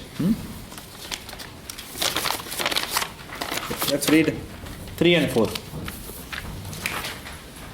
For one who is a neophyte in the eightfold yoga system, yoga is said to be the means, and for one who is already elevated in yoga, cessation of all material activities is said to be the means. Jignesh Prabhu, you want to read? Yeah. The process of linking oneself with the Supreme is called yoga. It may be compared to a ladder for attaining the topmost spiritual realization. This ladder begins from the lowest material condition of the living entity and rises up to the perfect self-realization in pure spiritual life. According to various elevations, different parts of the ladder are known by different names, but all in all, the complete ladder is called yoga and may be divided into 3 parts, namely Jnana Yoga, Dhyana Yoga and Bhakti Yoga. The beginning of the ladder is called Yoga Rurukshu stage, and the highest rung is called Yoga Rudra. Concerning the eightfold yoga system, attempts in the beginning to enter into meditation through regulative principles of life and practice of different sitting postures, which are more or less bodily exercises, are considered fruitive material activities. All such activities lead to achieving perfect mental equilibrium to control the senses. When one is accomplished in the practice of meditation, he ceases all disturbing mental activities. A Krishna conscious person, however, is situated from the beginning on the platform of meditation because he always thinks of Krishna. And being constantly engaged in the service of Krishna, he is considered to have ceased all material activities. A person is said to be elevated in yoga when, having renounced all material desires, he neither acts for sense gratification nor engages in fruitive activities. Prema Tarangini Mata, you want to? When a person is fully engaged in the transcendental loving service of the Lord, he is pleased in himself, and thus he is no longer engaged in sense gratification or intuitive activities. Otherwise, one must be engaged in sense gratification, since one cannot live without engagement. Without Krishna consciousness, one must be always seeking self-centered or extended selfish activities. But a Krishna conscious person can do everything for the satisfaction of Krishna and thereby be perfectly detached from the sense gratification. One who has so much realization. No such realization. One who has no such realization must mechanically try to escape material desires before being elevated to the top rung of the yoga ladder. So it is mentioned that the yoga process is divided into two levels. Yoga Rurukshu stage, which is the beginning stage,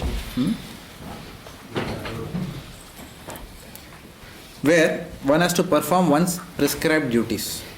At the Yoga Rurukshu stage, Yoga Rurukshu stage. That's the first stage, right? Yes. Huh? Correct. So at the Yoga Rurukshu stage, which is called the beginning stage, one has to perform one's prescribed duties to gradually purify one's fruitive desires. This is almost like Nishkama Karma Yoga, where you work by cultivating detachment. At Sakama, what are you endeavoring? When already a devotee is at the Sakama stage, what is the devotee doing? He is trying to practice Nishkama. So in that sense. So one is trying to work by cultivating detachment. And also, this is again the Ashtanga Yoga ladder. One is working to cultivate detachment and also practicing asanas, etc. Now, the beginning of the Ashtanga Yoga, there are various processes in Ashtanga Yoga, starting with Yam and Niyam. Yam means things which have to be avoided, and Niyam means things which have to be followed. Now, the same thing is also available in Bhakti Yoga. What is the things that we avoid? Meat eating, intoxication, illicit sex, and gambling. And what is the Niyam? Chanting 16 rounds. In fact, I was hearing another interesting point in Govind Prabhu's lecture today about this Yam and Niyam. He was saying that usually, when we say meat eating, intoxication, illicit sex, intoxication, and gambling, we are saying that, oh no, these are for devotees. You will become devotee. Anyone who is doing this is very good, he is a devotee. Not necessarily. In fact, he told me something, I didn't know this. He said, when this LTT, where the head of LTT, Velu Pillai Prabhakaran, when he was trying to recruit people for the Liberation Tigers, at that time, they said that 3 principles they must follow. And if they are ever found violating these 3, they will be immediately shot dead. It was like that. What are those 3 principles? Illicit sex, intoxication, and gambling. These 3 things will come in the way of a material mission also. And this is how people can get caught. Even in Hollywood movies, when we all used to see movies, many of us must have witnessed also sometimes the beautiful lady is coming as the spy, and then the hero is falling, whoever is there, he's falling in love with her, and then finally he realizes that, she was never in love, but then she was just coming to take the secrets, like that. So this desire for attraction to the opposite sex and the desire for prestige in front of the opposite sex, this can completely ruin the values that someone has, and it can completely destroy any mission like that. And our mission is the highest mission, delivering people from the samsara sagara. So how important this thing. So even in Ashtanga Yoga, there is a mission. At the end of the Ashtanga Yoga is also a mission to understand the Supreme Personality to attain the Lord, right? So there also we have. So these rules are common, whether you follow Ashtanga Yoga. For that matter, even if you go to Art of Living, they will tell you to avoid tea, coffee, onion, garlic, which we are anyway doing as devotees, right? Why? Because what are they working on? They are working on bringing the people from the lower modes into the mode of goodness. And what are we doing? We are also doing that, but then lifting people from the mode of goodness to the mode of liberation. That is on top of that, devotee. Bhakti yoga is one level above other things. Where they stop at that, but we don't stop at that. We go beyond that also. But that is also glorious. In Kali Yuga, that work is also very important. Because Kali Yuga is a very third class place. People are third class. So it's glorious if you can bring people from lower modes to the higher mode. That itself is a big job, which they are very commendably doing. But as devotees, we understand that still something more needs to be done. It's not about being in mode of goodness. If you are only in mode of goodness, then you will attain the heavenly planet, Swarga Loka. And then after your quota is over, you again fall down into Mrityu Loka. So it's only a temporary place, right? Whereas what we are talking about is crossing the material world and entering the spiritual kingdom. So that is Bhakti Yoga. Then the Yoga Rudha stage, which is the advanced stage, after achieving freedom from desires that impel fruitive work. Whatever desires we have which puts us into fruitive work, once we transcend those, then we come to the Yoga Rudha stage, where one retires from active duties for contemplation and meditation. So initially Yam Niyam, only then you will go to meditation, even in the Ashtanga Yoga process. Similarly here also what Prabhupada says, before you are going to go into Nirjan Bhajan, right, one has to purify, no premature retirement. And Prabhupada was completely against this concept actually of Nirjan Bhajan, which we have discussed before also. And we'll discuss later on. When we discuss Nectar of Devotion, we'll discuss all these topics. Like that.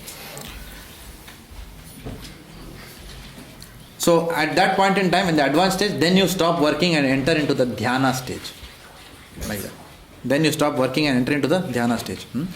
So this is very similar to the lives of the Babajis. There is a difference between Sannyasi and Babaji. I am giving the equivalent in Bhakti. Sannyasi and Babaji. Babajis don't have any. They are typically most Babajis are what? They are all Bhajananandi saints. They will go to a forest and always meditate on the Ashtakaliya pastimes. Whereas what our sannyasis do? Till death, travel from one country to another, try to deliver the whole world. This is the mood of Ramanujacharya. Ramanujacharya got his Om Namo Narayana from his spiritual master. And he told Ramanujacharya, don't tell anyone. So Ramanujacharya said, okay. And then he chanted. And when he chanted, he got all symptoms of ecstasy. And he said, what is this mantra that my Maharaj has given me? How nice it will be if I give it to the whole world. So this is called as compassion. So this is called as the mood of a Goshti Anandi. A Goshti Anandi is a person who does not only worry about his liberation. Right? A Goshti Anandi means, I have this product, I want to give it to the whole world. And when he gave it to the whole world, what happened? His spiritual master said, I don't want to see your face. Don't talk to me. But later on, when Ramanuja told him, how does it matter if one Ramanujacharya goes to hell, if thousands of people, millions of people can be delivered? And then his spiritual master said, you are my real disciple. In fact, you are my guru, he said. No? So he passed the test of his spiritual master, like that.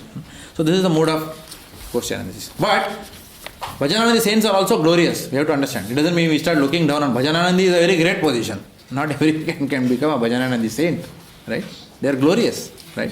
So, but what Prabhupada is warning is, there are many people who are roaming around falsely as Babajis, only begging and eating rotis, right? And Gaur Kishore Das Babaji was one such Babaji who used to cut these kind of people. He was very, very cutting with these kind of people. So one Babaji, he saw Gaur Kishore Das Babaji's life, how he was meditating in the toilet, like that. So he also joined Babaji to meditate in the toilet. Babaji immediately realized. He said, you are meditating in the toilet for puja and pratishtha. Because people are, you are not meditating in the toilet out of humility. You are meditating in the toilet because people will then glorify you, saying that how renounced this person is. He is meditating in the toilet. Okay. So like that, Babaji, Gaur Kishore Babaji could see through the person very clearly. At the same time, when Bhakti Vinod Thakur as a Grihastha was preaching in a fairly big house and also accepting a government position from the Britishers, and Gaur Kishore Das Babaji acknowledged him and accepted him as the Shiksha Guru. Like that. Can you imagine that? So therefore, Bhakti is not about externals. What one is wearing, right? How much money one has. It's got nothing to do with it. Bhakti is all about inside the heart. ये अंदर की बात है. Like that.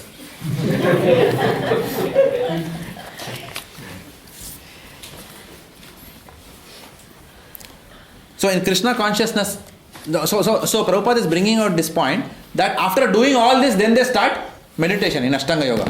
First you become perfect in your Yam Niyam and then you are progressing to Dhyan. But in Krishna consciousness, what we do? Exactly opposite. Person comes new. Acha, he comes for Bhakti Vriksha program, new in Krishna consciousness. And then we tell in Krishna consciousness, we must avoid tea, coffee. All in Prabhu, I am from South India. How can I live without my brew coffee? Not possible.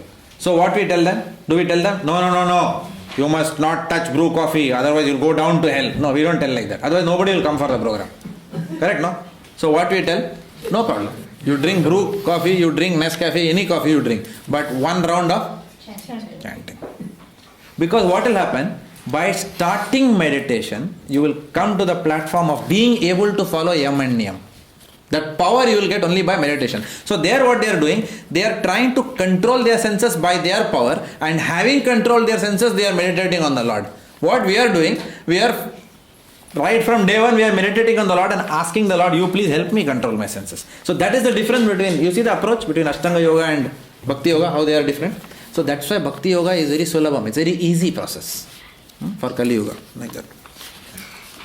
So in Krishna consciousness, one immediately starts meditation. Shravanam, Kirtanam and Vishnu Smaranam. Our process is simple.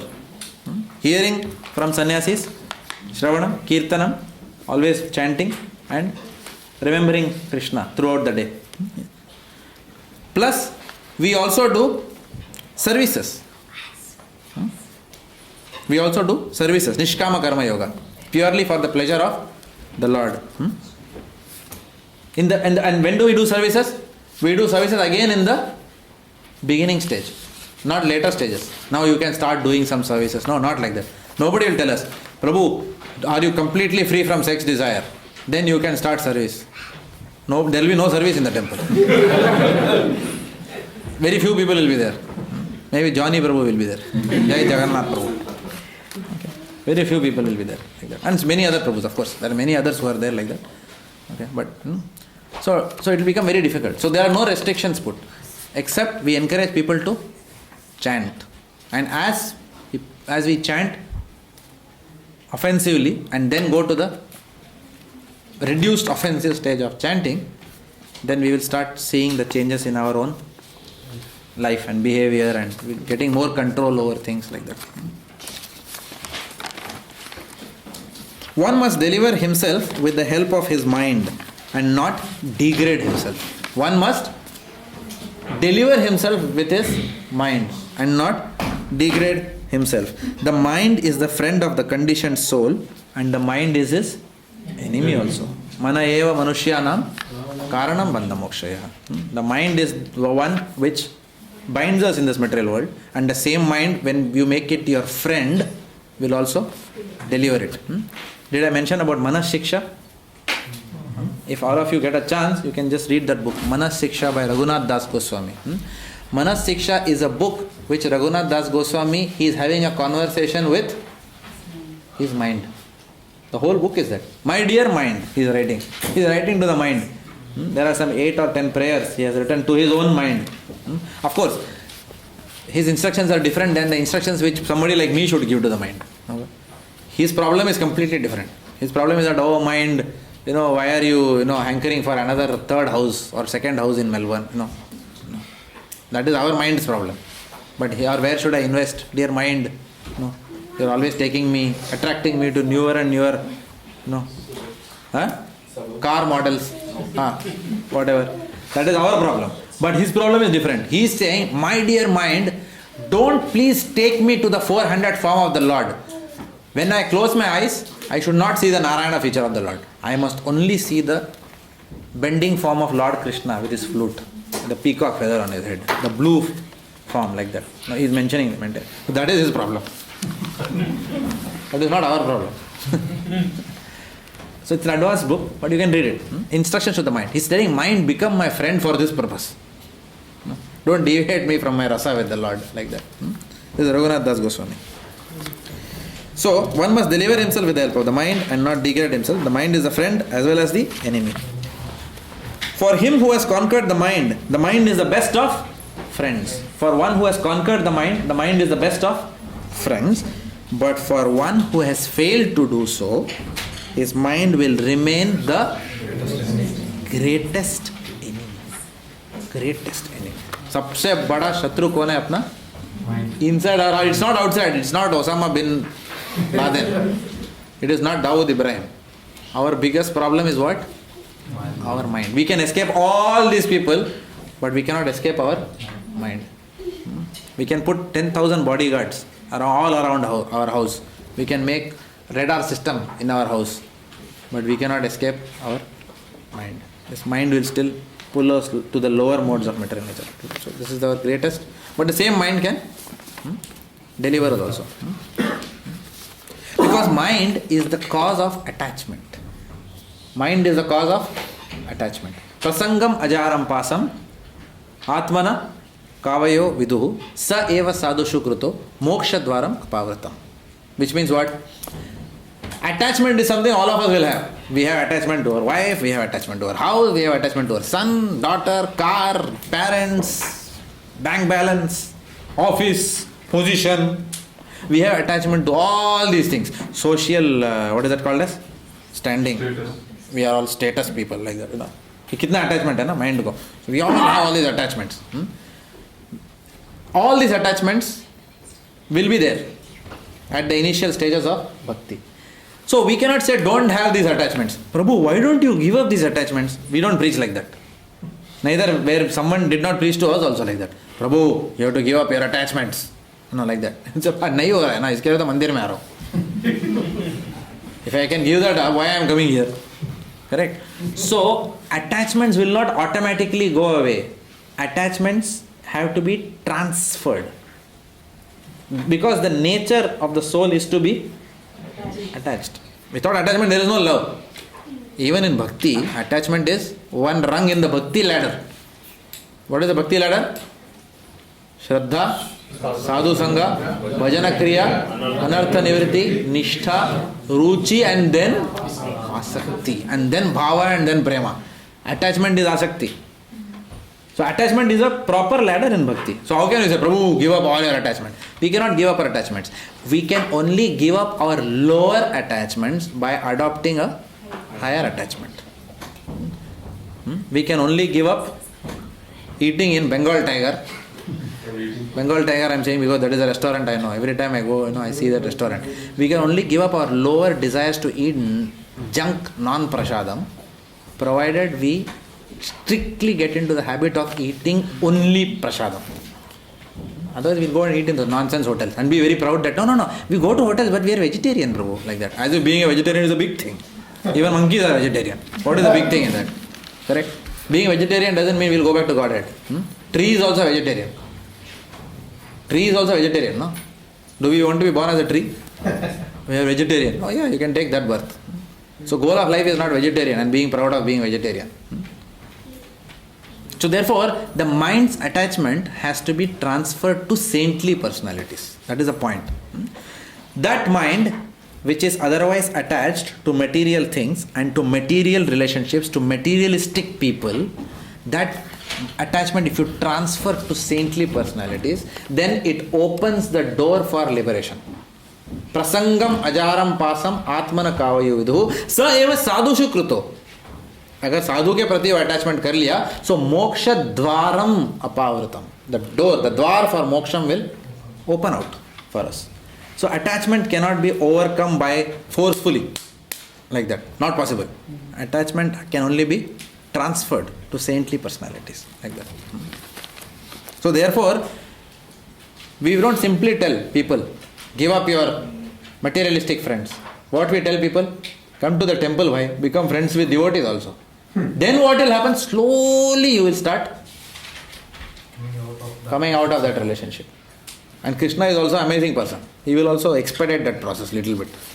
That means we are getting special mercy. Some devotee has prayed for us, special mercy. Lord said. So always is our nature is to be servants, so better we have to serve Maya or we have to serve Krishna. Better to serve Krishna. Right. Yeah, good point. Okay. So So text 5 and 6, did we do? Yeah. So the goal of Ashtanga Yoga is Paramatma realization, which is attained by controlling the mind. So I am reading what is there in the purport now. I'm just giving a summary of the purports. Mana eva manushyanam, we already discussed. In Ashtanga Yoga, it's only a controlled mind that can follow the super soul. And in Bhakti Yoga, the only way of controlling the mind is to surrender to the super soul. And who is the super soul? How do we know whether we have surrendered to the super soul? Hands up if you have surrendered to the super soul. In one sense, we can say we have. Who is the super soul for us? Spiritual master. Spiritual super soul means Guru. The Paramatma is the Chaitya Guru. It has directed us to a spiritual master. So anyone who has accepted a spiritual master, even if it is Srila Prabhupada right now as a Siksha Guru, is surrendered. So all of us should have raised hands. Because we have all accepted Srila Prabhupada as our Acharya. His teachings are our textbooks. Those are life and soul. His teachings are our life and soul. We have accepted. So therefore, a controlled mind, how it will come? By following the super soul. You'll get mercy. Truly. Good question. So why is Krishna telling all this story? That to control the mind, do the Ashtanga Yoga and all that? Because Arjuna's mind is still disturbed. But you know that Arjuna can't control his mind. Because Yeah. Arjuna later on says that Panchalana Krishna. Correct. Let me tell you in one answer. The Bhagavad Gita was not spoken for Arjuna. Yes. Arjuna is already an eternal consort. So it's a pastime for all of us. Just like Amitabh Bachchan is shouting at Rekha so that we all are watching. Like that. Otherwise, why he has to shout at her? His wife will not even allow him to associate with that person in real life. Correct, no? So many times stage is enacted for other people. Like that. For other people's, in Bollywood it's entertainment. Here for our enlightenment. There it is entertainment. Here it is enlightenment. Like that. So this mind is it can be our enemy also. Because the mind automatically, is following the lust, anger, envy and greed and pride. Attached to sense gratification. And it degrades. It degrades us and entangles us. Mind. In fact, I was hearing in one recent lecture that in United States, how, even a person who was fairly, an Indian who had gone there, his sister and his brother-in-law were visiting him. And he had his wife and 2 children. Something went wrong with his job or something went wrong with his mind. And when everything was normal, suddenly he just shot everyone dead. Killed everyone. So this is how the mind can be. If the mind is disturbed, and he was actually a software engineer, he was not some mafia gangman or something. So if mafia gangman shoots, then people will not be too surprised. Sharp shooter has shot. Okay. But this person was just like you and I, working in a software company. Finished. Like that. That's the nature of the mind. So mind can anytime take us to a lower mode. It can make even a person who is situated on the higher modes perform an abominable activity. So we can never take the mind for granted. Like that. Kamsa on the chariot of Devaki, that example is also given. Kamsa was very affectionate to his sister Devaki. So he said, no, I will drive. You and Vasudev, your brother will do, as a loving brother. Till what happened? The Akashvani came and said that 9th child will be, finish you off. Immediately he took the sword and started, tried to, finish his own sister. That is how it happens. All affection in this material world is conditional. As long as my sense gratification is not impinged upon, then all relationships will work very nicely. That's why material relationships will always fail, giving satisfaction. Another very interesting example from this class. We must keep our eye on our mind always, just as a mother keeps an eye on the teenage child, daughter or son. What is my daughter doing? What is my son doing? Or even a person who is having a small daughter or child. I remember my wife used to, in childhood, every time, you will run, where is Aditya, run here, there, even now sometimes. But that eye always is being kept. So you're conversing with someone, हाँ माताजी, हाँ कल आप लोग programme है क्या?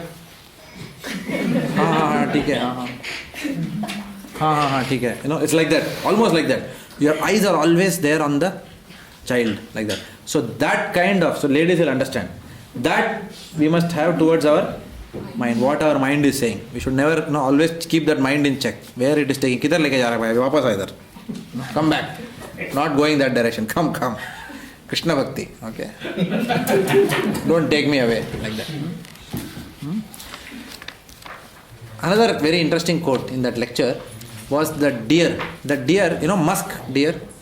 The deer contains musk. Now the beauty is that the deer, the mind is also the source of liberation. It's not only the source of bondage. The example is given of deer. The deer is looking everywhere where the smell is coming.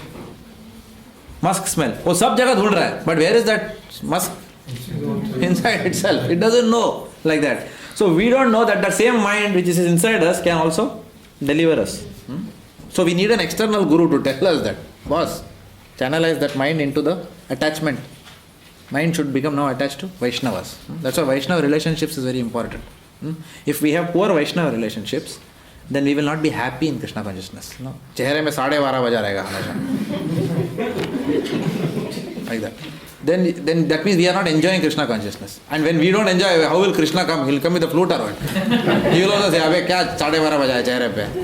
You are my devotee or what? What is the problem with you? You are not enjoying the process also. Like that. Okay. So therefore we have to be happy. So we will have to. So for being happy, to derive maximum out of Krishna consciousness, we have to have Vaishnava relationships. Not only satsanga, relationships also. Very important. Like that. Otherwise, we will not be happy. When we are chanting also, our mind will go, "Arey, kya hua, ye, wo." It will beat us. We cannot chant attentively like that. A person who has control over the dictates of the mind still comes out of that mind's dictates and acts on the platform of the soul. That person is a real Goswami. Goswami means what? One who can control one's mind. Otherwise, we are Godas, servant of the mind. Like that. Okay. That's another quote I heard in that. There was another example which was given about addiction to, one real incident which happened there. The father was was an alcoholic. Full life he had alcohol. And then he had a son. Now he never did anything for his family. But what happened? After that alcohol drinking, some money was, he was used to save. So on his son's birthday, he bought a son a bike, first class bike. Son was very happy. Affectionate father brought a first class motorbike for me. Like that. But what happens after some day, the father didn't have money. So he started eyeing the motorbike of the son. And then he went to the shop and sold the motorbike and had 3 more pegs. Correct? So this is the father. This was also mentioned like that. This is the mind. Once the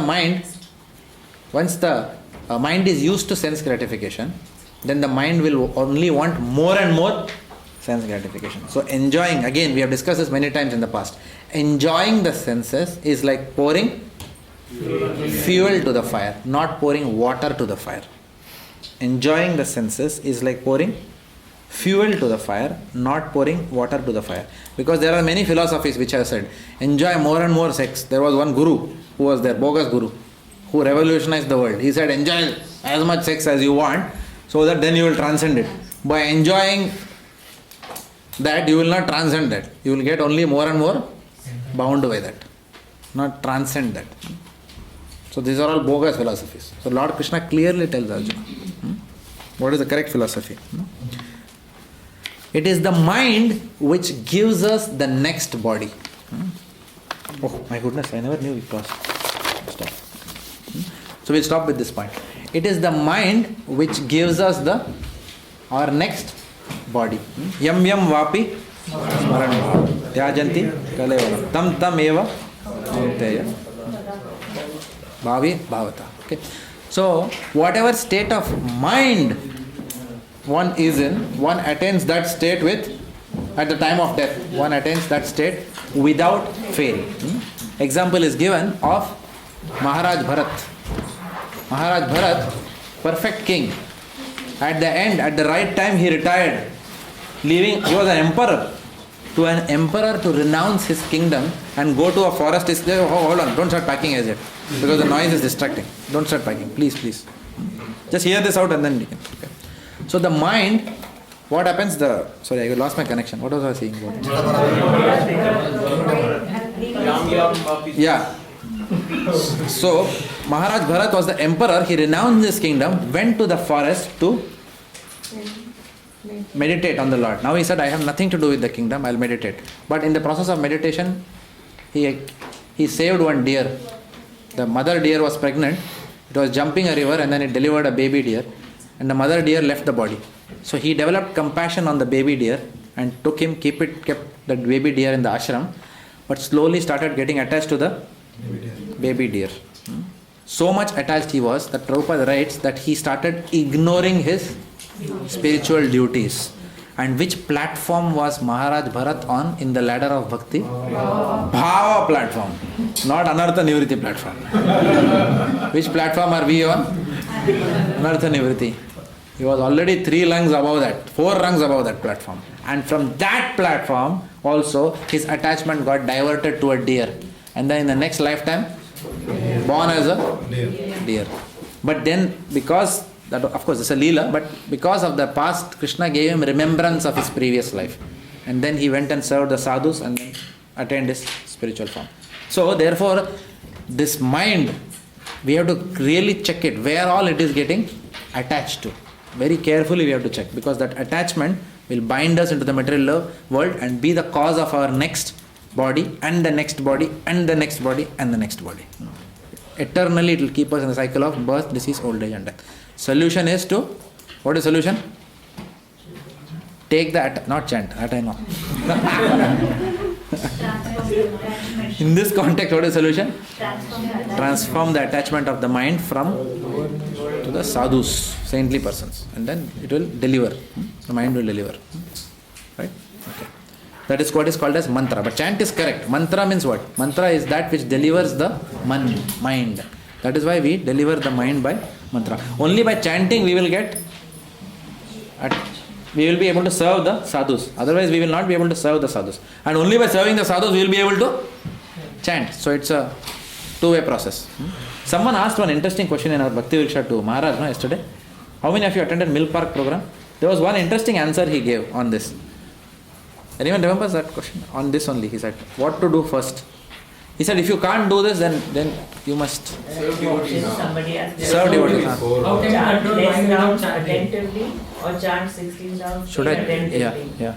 So he said those 2 options a few times and they said, if you can chant a few rounds attentively, then why can't you chant all those 16 rounds attentively? So the option is chant 16 rounds attentively. Okay, but that was something else that I was looking. That is one point. I remember that. That was also a good point, but there was something else. How to get out of Maya without chanting? How to get out of Maya without chanting? Yes, that was the question. Very good question. Small boy. A small boy asked. That was a profound question. I never dared to ask that question. Actually, I wanted to ask that question. Sometimes, even now, I say, is there another way? How to get out of Maya without chanting? And what Maharaj replied? By serving the devotees. And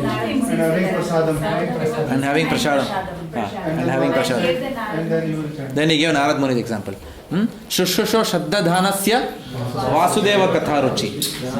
Shyan Mahatseva Vipra Punyatirtha Nishevanat. Correct? So by serving the saintly persons, one gets affinity for the message of God.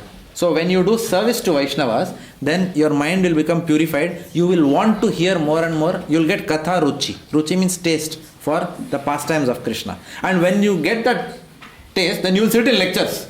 So therefore what happens? People, when they come to the temple, they first go to the Prasadam hall. After a few days, then they start niche dikhai dete hain, lecture ke andar. Correct? By having Prasadam, then and then sometimes after Prasadam they will go and serve, but they will not attend lecture. They will go and do pots or something they will wash. They say, no, I don't want to hear lecture, but I come to temple to serve only, like that. So they serve, but then by that service, Krishna will pull them into the lecture and they will get affinity for hearing. When you hear, then you will start chanting. So therefore, if you don't want to chant, then you do. But then there is no other way. Ultimately it has to end in chanting only, because there is no other process. Kalau nashteva gatiranyata. There is no other way of deliverance in Kali Yuga. Srila Prabhupada ki